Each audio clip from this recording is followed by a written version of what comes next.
Salut, j'espère que vous allez bien. Donc je vous retrouve aujourd'hui pour vous parler de mes dernières lectures. Attention, il y a du lourd. Donc je vais commencer par deux livres. Donc un que j'avais commencé il y a pas mal de temps et que j'ai décidé de terminer suite à cette lecture-là. Donc Goethe, Les souffrances du jeune Werther et Hermanès, Le loup des steppes. Donc il faut savoir quand même que ces deux bouquins sont liés. Goethe c'est le précurseur, donc c'est de lui que vient tout et c'est de lui dont s'inspirent pas mal d'auteurs, notamment Hermanès, Pessoa, Kundera. Et donc en fait, dans celui-ci, on suit le jeune Werther qui est dépressif, enfin même plus dépressif, en fait il veut mourir, c'est vraiment, on sait qu'à la fin du bouquin il va mourir, hein, c'est pas un spoil, hein, c'est la réalité. Et en fait, t'as l'impression en fait qu'il cherche juste une raison. Et le problème c'est qu'il entraîne dans son suicide une autre personne en fait. Je m'explique. Et je vous spoil, mais désolé. Mais en gros, donc, il y a Charlotte et il y a lui, Werther. Euh, il est amoureux d'elle, elle l'aime bien, mais sans plus. D'ailleurs, elle a rencontré un autre gars et elle a décidé de se marier avec cet homme-là. Et c'est là que Werther, qui depuis longtemps sait qu'il veut se suicider, décide de passer à l'action. Mais au lieu de partir tranquillement, voilà, en solo quoi, il écrit des longues lettres à Charlotte, il lui dit qu'il va se suicider, il lui dit qu'il l'aime, qu'il peut pas vivre sans son amour, blablabla. Bla bla bla. Et il va même jusqu'à...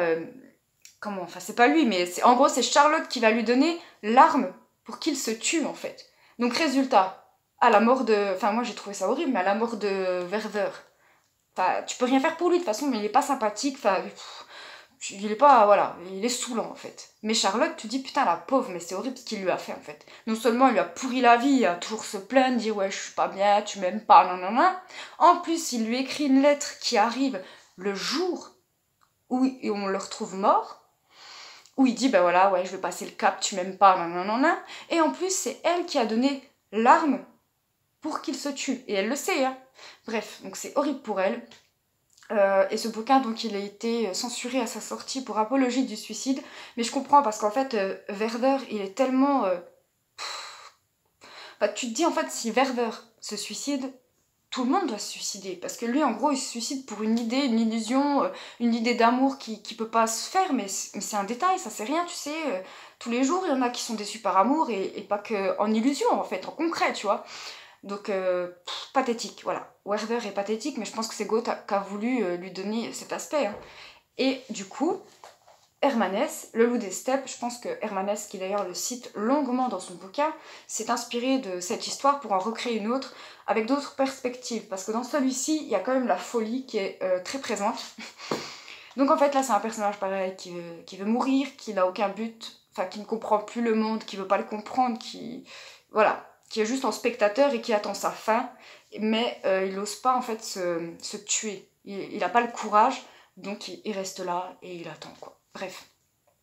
Et il va rencontrer une femme qui est l'opposé de lui, qui va lui faire redécouvrir la vie ou pas, et qui va peut-être se suicider à la fin ou pas. Voilà. Mais donc la folie est très présente, et ce bouquin je l'ai trouvé pas agréable à lire du tout. Pas que techniquement il soit... Enfin si, il est quand même haut level, mais voilà, techniquement ça va, je sais pas, c'est les mots, je sais pas, il est pas agréable à lire, alors que Goethe qui a été écrit en 1700, dans les années 1700, c'est super agréable à lire en fait, même si les personnages sont complètement... Enfin voilà, l'histoire est pas terrible, mais l'écriture est bien et agréable. Là c'est pas agréable, néanmoins j'ai recueilli tellement de citations, j'ai surligné tellement de passages, c'est un truc de malade, donc faudra que j'y revienne un jour dans ma vie. Et Goethe, j'ai relevé qu'un seul passage, mais un beau passage, enfin une phrase en fait, une citation quoi. Ah, ce que je sais, tout le monde peut le savoir, mais mon cœur n'est qu'à moi. C'est beau, hein. Donc voilà. Ensuite, j'ai lu Vladimir Nabokov, Chambre obscure. Donc quand je vous l'avais présenté, je vous avais dit ouais, ça va être un peu pervers ou je sais pas quoi, la mode Lewis Carroll ou je ne sais pas quoi. Bref, déjà la plume est super, enfin c'est super agréable aussi, comme Goethe. L'histoire, au début j'étais un peu sceptique, je me disais, je sais pas, mais en fait j'étais à fond dedans. Donc en gros l'histoire, c'est un homme de 40 ans qui tombe amoureux d'une fille de 15 ans. Oui, donc voilà. Hein. Et en fait, il se trouve que la fille est pas si conne qu'il le pense. Enfin, je sais pas s'il pense qu'elle est conne, mais en tous les cas, elle est très manipulatrice, elle sait Elle sait très bien ce qu'elle veut en fait, mais il y a un autre homme qui rentre en jeu parce qu'en fait, elle est déjà tombée amoureuse une seule fois d'un homme de 30 ans qui a dû partir en fait.